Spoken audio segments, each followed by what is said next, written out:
Well, I think you got to just look at social media today to know how it's dramatically transformed.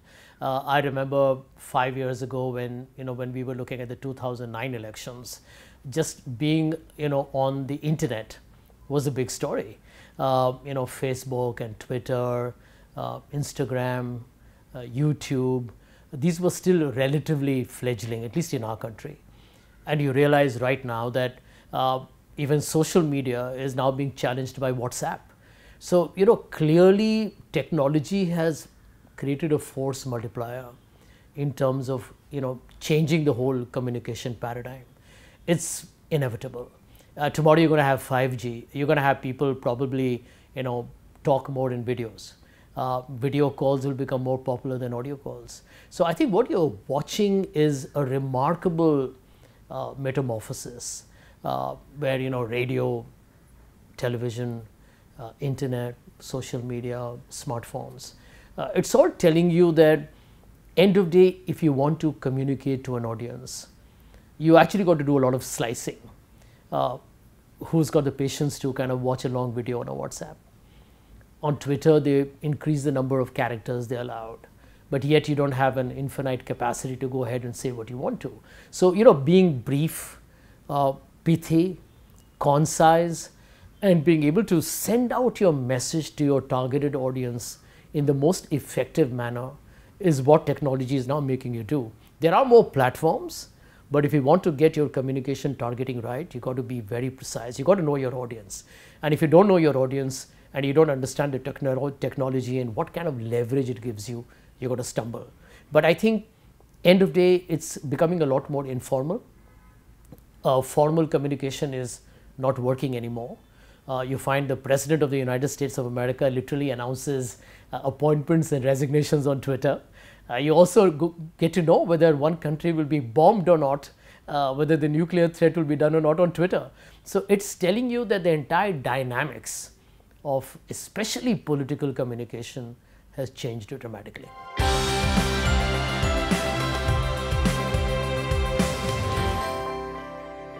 See, one of the big positives first will be that social media gives the public a voice. Take, for example, societies that are very repressive. Don't forget, even in India, the World Press Freedom Index has gone down. There are many people who may not come on television, don't get invited to radio shows, don't get interviews on print. How do they express themselves? And I think social media in that case is a democratic, very liberal platform. You can say what you want to. However, as we are discovering, maybe you can't say what you want to because somebody is watching you. Big brother is snooping around. That, even there you may be trolled out by a political party that doesn't like your candidness. So one of the big do's is that whatever you put out there, do so with a degree of responsibility. I do feel that there are attempts to malign people. There is a book written by a very popular journalist on how she was trolled, which is a vicious, vitriolic manifestation of hate politics. That's something that needs to be condemned. And I think therefore it's unfortunate that a voice, which is what social media provides you, if you take, for example, Twitter or Facebook, is now being abused. Actually, it's meant to be interactive, but I don't think there are any conversations because the left or the right or the center are all in their own echo chambers. So you have a situation here today that it's not interactive, we are actually fairly compartmentalized, which is not what it was meant to be. But then again, it's a polarized atmosphere we are in. On the other hand, the big don't is, and I definitely believe some political parties do so willingly, is to spread fake news. And I think the biggest danger to democracy is fake news. Because you can malign somebody's personality. You can destroy the truth on data. You can actually mislead the people on facts. You can create enmity between communities. You can target an individual and destroy somebody's reputation. You can make a box office fortunes of a film collapse by targeting its lead actor. There are so many things that can go wrong. You can destroy relationships between people. So, I would just feel that morphing videos, fake news, for example, what happened to some students from the JNU. I believe they have been charge sheeted. But the fact is, from what we saw, there was nothing genuine in those videos at all. So I think these are issues before the country. And if we don't get the story right, then given the fact that India will have the largest social media population, we'll be very vulnerable to actually social media's negatives boomeranging on us.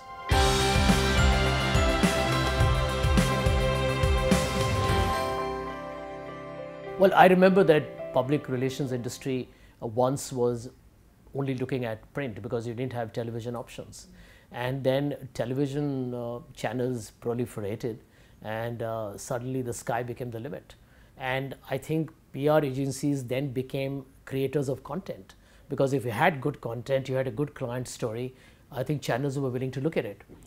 Today, the fact that, end of day you have social media and online, it's made the whole space extremely open, because you might be able to build the personality of a brand or a CEO that you're working for using multiple mediums. So I think it's a question of, how do you allocate strategy between print, television, social media. And obviously when I talk social media, I mean the internet, the web, and other kind of related digital platforms. So I do feel there is a very nice interplay, but given the fact that increasingly you will find that the digital is beginning to grow faster, although the print and television will have more considered respectability because of the sheer character of both these very powerful mediums, and I don't see them slowing down. I don't see how magazines in India are still growing. So I think in India you'll still see print, television rise, but the social media and the internet space is also up for grabs. I think for communication professionals, these are wonderful forums, because you hear a variety of experts talking to you about not just the strengths or the the weaknesses of different mediums of communication, but you also realize the importance of the messenger. But fundamentally, you never forget that the message is the key. The message is paramount. Content is king. But they will be also able to experience what are the downsides of each of them. And like television, for example, has got a great audio-visual impact, and yet it's expensive. So for advertisers, it's about how do you kind of basically look at a more, shall we say, diversified strategy of getting to what you want to target.